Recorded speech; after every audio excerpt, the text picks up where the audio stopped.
So, Christie side's days are numbered. I think a lot of us kind of know that. Her days are numbered. With the the moving of positions of Lin Dunn.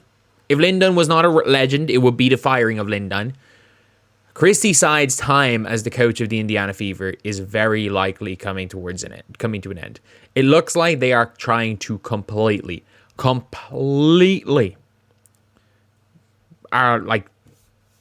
shut it down. They're like, we're clearing house. Like, look, Herb Simon, man, I didn't care. When I hired all these people, I didn't care. Now I do. So, yeah, no. And by the way, Lin Dunn's is probably a bigger problem than Christie Sides, because Lin Dunn is the person who hired Christie Sides in the first place. Lin Dunn hired somebody to coach in the WNBA who'd never been a head coach in basketball before, at any level of basketball. And if you guys agree it's ridiculous and think that Christie Sides probably should be fired, subscribe. We are trying to hit 37.1k by the end of the day. And lads, we are not going to stop. You're not going to stop seeing content on this channel until we're trying to take over as the number one source of, like, not exclusively WNBA stuff, but like mostly WNBA stuff. We're trying to get the number one. Don't worry, lads. If you guys think I'm going to stop working, I'm not. We're trying to overtake the Unapologetically Angel podcast, which is 14k subscribers ahead of us.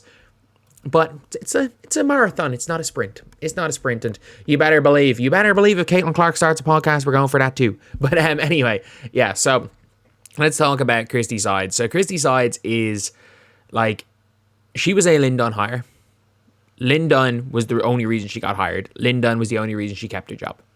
Like, she was just not, like, she literally, and I'm not joking, she literally did not beat a team above 500 for a season and a half. And I'm not joking with that. It took until they beat the Mercury, who didn't even end up above 500. In a season and a half, she has beaten of teams above 500. I'm not joking when I say this. For teams that ended the season above 500. She has beaten the Liberty once off the back of a Caitlin Clark triple-double.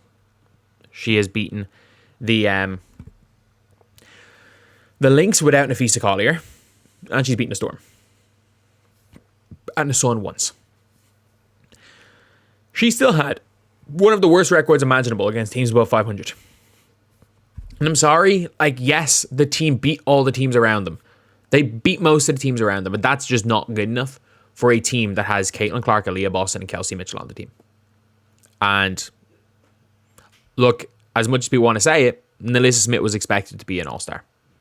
Like, Nalissa Smith's whole growth stagnated under Christie Sides. And yeah, I think Nalissa Smith is gone, but, like, maybe the team are like, well, not even the team, because the team like her. Maybe, and like, it's a Sides issue why Nalissa Smith is gone. Maybe the higher ups are like, you know what? We're not going to get rid of Nalissa Smith until we see how she is without Christie Sides. Which is fair. Because if you're not going to get anything for Nalissa Smith, I think you just protect her and keep her.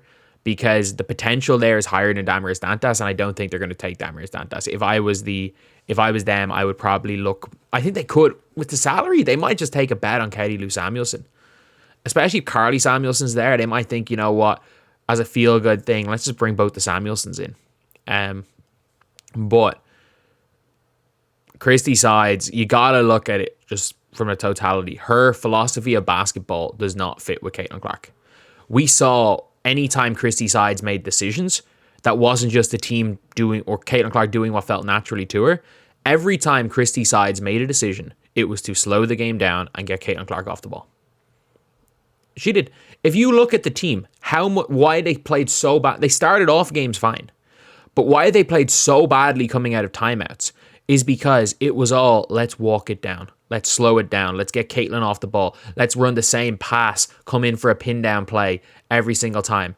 And on the defensive end, whatever bit on the offensive end, her team were good offensive players. She's the worst defensive coach in the history of basketball. And I mean that. The team spent 40 games. They were played together 40 games. And I'm telling you, I said this so many times. All teams have to do is just run cuts. All they have to do is just cut. They have to run cuts and off the ball screens, curl off that to the basket, and they will score every time. We saw it so many times. We saw the Mystics, when they beat them, kill them with it. We've seen the Sun do it in the playoffs. We saw teams doing it to them at the start of the year. And from game 1 to game 40, they didn't improve their defensive communication. They didn't have a defensive philosophy. They had no idea how they were playing screens. But it's like, okay, cool. If you guys can't get over screens, which in fairness, the Fever couldn't. Even Lexi Hull couldn't get over screens. She was just good at like falling to the ground and drawing charges off them. No one on this team could get over screens. So cool. Let's start maybe icing screens. Let's start maybe trying to force people into becoming jump shooters. Let's not let teams do the same thing from minute 1 to minute 40 and get the same looks every single time. Let's not leave every single player wide open, including shooters. It was pathetic defensive strategy. And look, the thing is that if you don't have the best defensive players, which the Fever don't, you need to have a philosophy and everyone on the same page, and that's where Christie Sides failed. Like, a lot of people talk about her on offense and her dealing with Caitlin Clark. I think her biggest problem was defense. I think the team, anytime they tried to play zone, she basically told them to play an elementary school zone where every single player just, the three guys at the back, players at the back just stood in 3 positions, and the 2 players at the top just stood where they were, and teams were confused at how open they were. Like, they were just making one pass and they were open and no one was going to the ball. It's like, man, you had a zone where you didn't guard the ball. Like, the team, like, at times the Fever didn't guard the ball. And that wasn't like a player decision. That was a coaching decision because they spent the whole year not guarding the ball. Like, it's a philosophy. They don't have a philosophy. Their philosophy was pray they miss. And I said that from, if you watch my breakdown like of the Liberty game, if you watch me live, I'm like, and they were like, oh, the Fever's defense has been great. I'm like, no, the Fever are praying the Liberty are missing, and the Liberty are missing. That's like, it is what it is. So, look, Kelly Cowscroft said they're bringing in players to help Caitlin Clark. They're bringing in players to help Caitlin Clark. They're building around Caitlin Clark. And the players that fit right now to build around Caitlin Clark are Tammy Fagbenle, Aaliyah Boston, oh Jesus, I forgot. Kelsey Mitchell, obviously, Lexi Hull.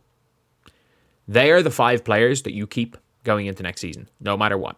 If you want to see what Nalissa Smith is like with a new coach, then keep Nalissa Smith.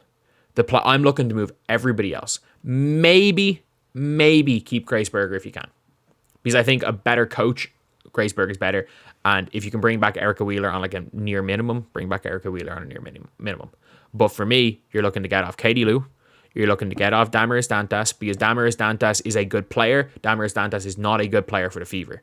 Like, if you look at everything as like how the team played with Dantas, even though Dantas scored a few points, other than the game where she hit 2 threes, I think it was the Dallas game to basically win that game.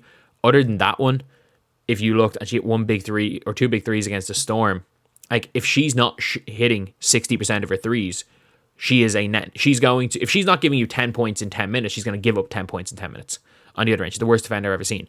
Get off Katie Lou, get off Damaris Dantas. You're, depending on whether or not you want to take a look at Nalissa Smith, get off Nalissa Smith. I'm guessing Grace Berger is probably going to be taking the expansion, but if Christy Wallace is taking the expansion, that's great. I don't know how I feel about Wallace because her salary's so low, and I do think she can be like a 10-minute a game bench player. Like, I thought, like, I don't mind keeping Christy Wallace, to be honest. Just don't start her. And yeah, like, it is going to be a clean up shop, because I think with a fast-paced coach, there are some players that just will not fit under any circumstances. I really want to keep Grace Berger. I would, if I was them, I'd protect Grace Berger over protecting Damaris Dantas. But with Christie, like, I just want, like, I think that team needs to go like that, and the team needs to get off Christie Sides. They do, and like, especially with the fact that Lin Dunn is the only reason Christie Sides got the job in the first place. Lin Dunn's the only reason she stayed in her job and not being fired. And Lin Dunn is effectively gone. People are like, oh, she's going to make basketball decisions. She's a senior advisor. They just didn't want to fire her. She's a legend. They didn't want to fire her. So she's moved into senior advisor. The senior advisor does not decide who the coach is. The GM, the president, decide who the freaking coach is. And I highly doubt it's Christie Sides. And if you guys saw the congratulations message to Caitlin Clark, Christie Sides looked like a hostage video for Christie Sides. I think she's gone. And a lot of people are saying Nalissa Smith looked really happy. Partially could be because she has a very good relationship with Caitlin Clark, with Caitlin's family. They seem to get along. Caitlin seems to get on with Nalissa's family as well. They seem to have a really good relationship. Or it could be the fact that she was told, look, you're staying, but Christie's gone. Christie's gone, don't worry. But yeah, that's it. I highly doubt we see Christie Sides coaching this team next year. If you're asking me percentage chance, I would say I said 50-50 when I was talking about it during the Tanisha Wright firing. I'd go 20-80. 20% she stays, 80% she's fired. And I'll go 70% fired, 20% stayed, 10% demoted to assistant coach. Which I actually wouldn't mind. That's my ideal scenario, because I think there are aspects of coaching Christie's side's really good at. And I think there are aspects of coaching she's really bad at. The problem is you can't win a championship with a coach who's really, really bad at coaching the sport of basketball. Like everything outside of basketball, like getting the team together, making sure they're all there for one goal, team chemistry, team bonding. She's brilliant at, but she's just really bad at coaching basketball. So you can have an assistant coach who's really bad at coaching basketball, who's good at all the other stuff. You cannot have a head coach who's just really bad at coaching the game of basketball.